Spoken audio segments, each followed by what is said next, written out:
Hey guys, I will show you how to fix this problem. So we will fix this issue together. You have to just follow my screen and don't miss any steps. So in the first step, go to the search bar and type your services and just click here to open it. Once we are here, we need to find out the services named performance logs and alert. You have to just select any services and click on press P key to get the all services start with the P. So you will get the performance logs and alerts quickly. Just keep scroll down and here it is.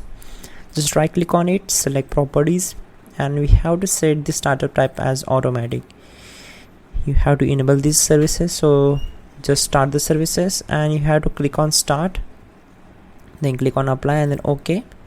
Now close this window, and in the next step just go to the search bar and type your view advanced system settings, and from the search results click here to open it. Now there will be the multiple tabs, so we have to select advanced tabs, and from the performance you have to click on settings. You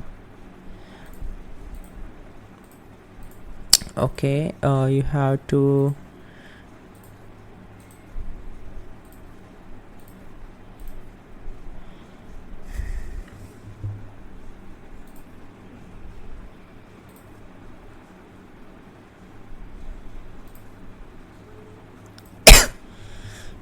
so there will be the multiple tabs, so you have to click on settings from the performance.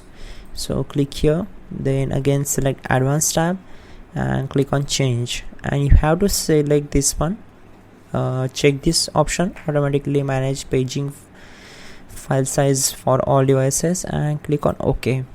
So you have to restart the system. For that, click on apply and then close all windows and simply restart the system. So that's it guys, your problem will be solved. Don't forget to like the video and please do subscribe, and please check out the pinned comment.